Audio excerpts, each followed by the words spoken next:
Hello, everyone. Have you ever been curious about other cultures around the world? Well, I have, and that's why The Good Earth became my favorite book of all times.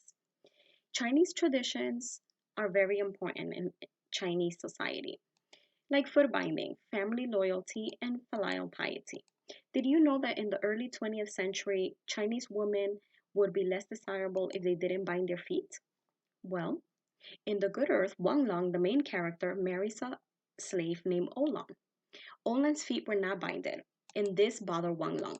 One day he confronts his wife about her feet, and Olan, in response, says to him, "My mother did not bind my feet since I was sold very young, but the girl's feet I will bound."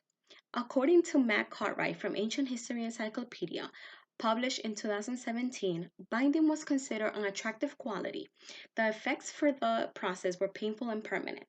And as you can see here, these were the kind of shoes that they will wear, very tiny. And in this picture, you can see a normal foot and a bounded foot. In addition, it was ancient practice for the family of the bride to give the family of the groom a dowry.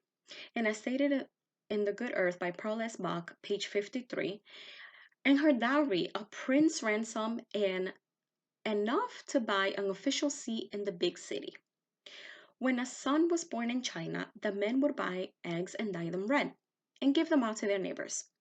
In The Good Earth, page 39, Wang Long says, "We shall buy a good basketful of eggs and dye them all in red and give them all to our neighbors. Thus everyone will know I have a son." Family was very important in China. Elders were respected and as well as extended family. For example, in The Good Earth 2009, page 77, Wang Lang measured unwillingly into his uncle's robes a small heap of beans and a precious handful of corn. Wang Lang had very little left because he had a very bad harvest. However, when his uncle came knocking on his door, he couldn't say no and he helped him. In China, having wealth meant owning land, gambling, and having concubines.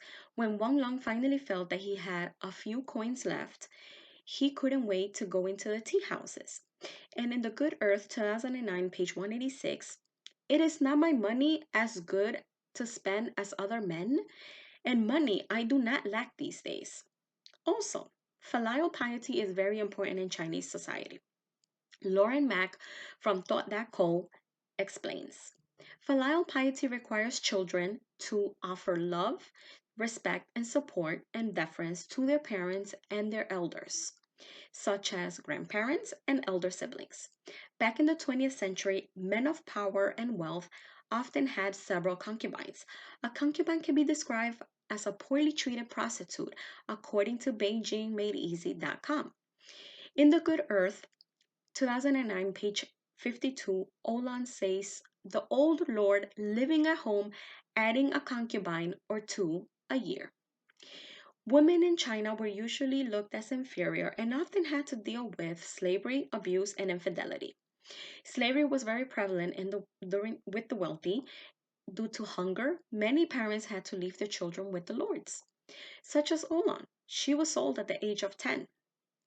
Olan remembers and explains to Wang Lang how slaves will often get beaten and raped by describing beaten and carried to a man's bed, and not to one man's only, but to any that would desire her that night. Page 142. Women often had to deal with unrealistic expectations from their husbands. Wang Lang had become unsatisfied with Olan, and he said to her about her appearance, "Can you not buy a little oil for your hair as other women do? And those shoes you wear are not fit for a landowner's wife as you are now." Page 180.